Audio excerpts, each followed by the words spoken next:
On June 2nd, 2011, I started running. In high school and college, I occasionally ran. In my mid-20s, I swam a little and biked some more.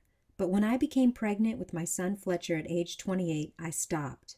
As I ran for the first time last summer, I was just about to turn 37 and hadn't really worked out for 9 years. For my 8, 15, or even 21-year-old self, not working out for 9 years would be really hard to believe. I was an active kid: ballet, gymnastics, basketball, soccer, and swimming. I had almost too much energy most of the time, and I was strong.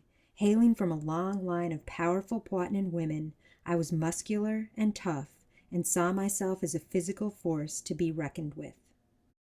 My mom used to tell me lots of stories about my physical energy, exuberance, and strength. How, because I never wanted to stop doing, I would fall asleep in a running position, or how I would keep other kids, mostly boys, in line with my power hugs, or my dad's favorite, how during a soccer game, while I was defending the ball, I collided with another player and I kept going while they stayed on the ground. Okay, my mom's version of this last story was a lot more dramatic. I recall the phrase, "and the whole earth shook," being used at some point in her description of the collision. What happened to that younger me?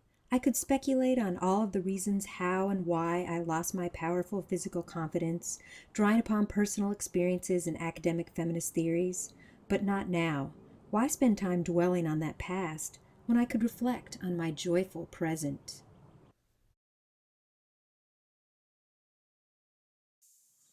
I love running. I never thought I would say that.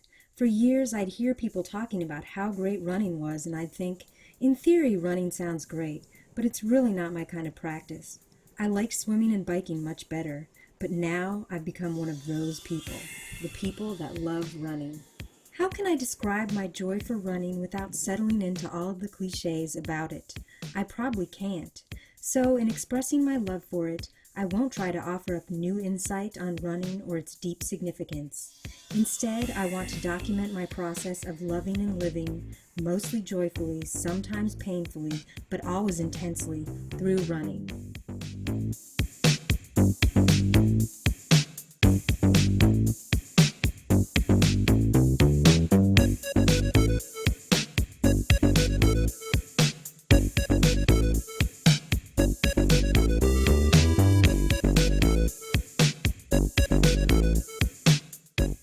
For me, running is a joyful experiment in pushing at and beyond my limits.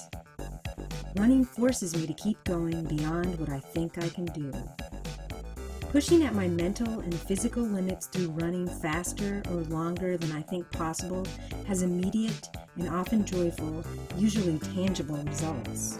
A stronger body and spirit, faster times, longer distances, the runner's high. Runners often talk about the runner's high, that intense, euphoric feeling that you get when you push yourself to or past your limits. My swim coach in high school, Coach Meacham, used to describe this limit pushing as hitting and going past your pain threshold. I don't really talk to many other runners. I value running as a solitary endeavor, so I don't know how they experience it. For me, the runner's high is a feeling of being beside. Not quite outside of myself, still feeling the road beneath my feet and the effort of running hard, yet not feeling constrained by it, and beside myself, almost overwhelmed by intense emotions, the joy of working my body, and the sadness of thinking about my dead mom who started running a couple years after I was born and kept running until a few years before she was diagnosed with pancreatic cancer.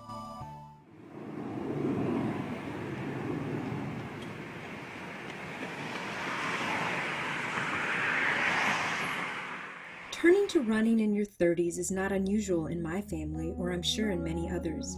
My brother-in-law successfully did it about 8 years ago, and my mom did it a few years after I was born in the late 70s. They were both 37, just like me when I started. I have very fuzzy memories of my mom taking me with her to the Pavo Nurmi gym at Suomi College in Hancock, Michigan. I'd sit in the bleachers with Kiefer, my first kiss, while she ran around the track. She kept running for years. How often? I have no idea. How seriously did she take her running? Why did she do it? I never really talked to her about it. When I think about my mom and her running, I'm haunted by the advice she gave me when I reached my 30s.